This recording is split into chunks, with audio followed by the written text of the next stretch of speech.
नमस्कार। आप सभी को स्वतंत्रता दिवस की शुभकामनाएं।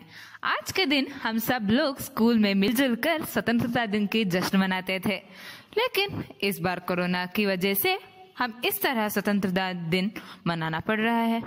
दोस्तों सुनो, हम तिरंगा लहराएंगे, भक्ति का गीत गुनगुनाएंगे, वादा करते सब लोग कि हम इस देश को दुनिया के सबसे प्यारा देश बनाएंगे।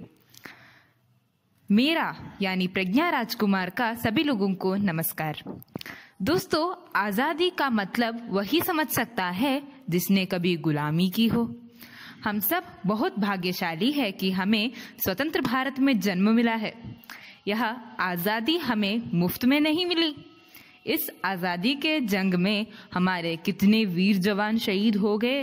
दोस्तों, जब हम एक जवान देश की रक्षा करने के लिए बॉर्डर पर जाता है, वह एक केवल जवान तैयार नहीं होता, पर उसकी बूढ़े माँ बाप के सपने, चूड़ी, मंगलसूत्र और तैयार होते हैं कई कसरतें। और जब कभी आतंकवादी हमलों में वो जवान शहीद हो जाता है तो पता है क्या होता है? इस धरती माँ का सीना फट जाता है, रूह कांप जाता है और उनको बूढ़े माँ बाप चकनाचूर हो जाते हैं। उनके सपने, वो चूड़ी, वो सिंदूर, वो मंगलसूत्र सब एक सफेद कागज की तरह खामोश हो जाता है। जब एक जवान शहीद हो जाता है तो केवल एक परिवार नहीं रोता, बल्कि वो हर इंसान रोता है जो अपनी देश के प्रति प्यार करता है। और जब तिरंगे से लिपटे जवान को आखिरी बार एक माँ अपने सीने से लगाती है तो 135 करोड़ भारतवासी, हमारे हिंदुस्तानी रोते हैं। यही हमारी देश की सच्चाई है। आजकल हमारे देश में हमारी जवानों की शौर्य पर सवाल उठाया जा रहा है और हमारी देश की राजनीति उनके शौर्य को राजनीति में लाना जा रहे हैं।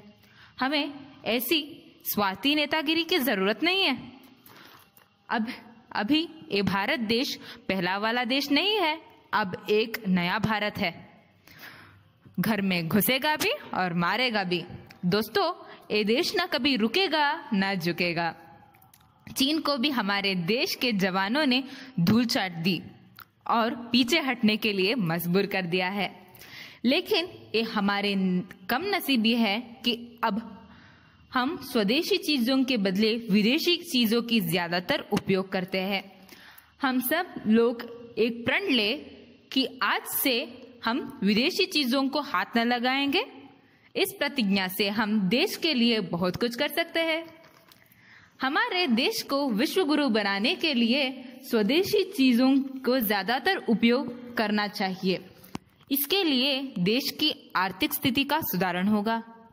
हमारे आदरणीय प्रधानमंत्री श्री नरेंद्र मोदी जी के अनुसार लोकल को ओकल बनाएंगे। आज इस स्वर्ण अवसर पर हम कसम खाते हैं कि हम सब लोग आत्मनिर्भर बनेंगे, स्वदेशी चीजों की ज्यादातर इस्तेमाल करेंगे, देश को स्वस्थ रखेंगे। और ऐसी घटना स्वामी विवेकानंद जी के साथ भी हुआ था। जब वो एक अंग्रेज के साथ बात कर रहे थे, उन्होंने पूछा, Why not you wear good clothes and you look like a gentleman? Swami Vivekananda ने हंसते हुए जवाब दिया, आपके देश में आपको जेंटलमैन एक दर्जी बनाते हैं, पर हमारे देश में ऐसा नहीं है। हमारे देश में जेंटलमैन को हमारी किरदार और कैरेक्टर बनाता है। आजकल स्कूल में कैरेक्टर का सब्जेक्ट नहीं रहा, सिर्फ मैथ साइंस पढ़ाकर इंजीनियर और डॉक्टर तैयार करने में लग गए हैं। मैं हर एक टीचर से रिक्वेस्ट करती हूँ कि सिर्फ मैथ साइंस के बदले हम लोगों को पहले अच्छे इंसान बनने की सोच दे। हर टीचर की जिम्मेदारी होती है। जो टीचर कन्नड़ा पढ़ाती हो, जो टीचर वो साइंस पढ़ाती हो, इंग्लिश या मैथ्स पढ़ाती हो, कि सभी टीचर की जिम्मेदारी है कि वो पढ़ाने के साथ साथ उनका कैरेक्टर भी डेवलप करे। और कैरेक्टर डेवलप करने के लिए पहले खुद को बनाना पड़ता है। देश को सब लोग चाहते हैं, लेकिन हम कितना चाहते हैं वो भगवान जानता है। सिर्फ देश 15 अगस्त या 26 जनवरी के दिन देशभक्ति का जज्बा न दिखाए। देशभक्ति ये 2 दिन की मोहताज नहीं है। हम लोग पढ़ लिख कर कुछ बने और देश के लिए कुछ करें। आज से मैं एक प्रण लेती हूँ कि मैं विदेशी चीजों की इस्तेमाल नहीं करूंगी। आप सब लोग मेरे साथ एक प्रतिज्ञा करें कि आज से कोई विदेशी चीजों की हाथ न लगाएंगे।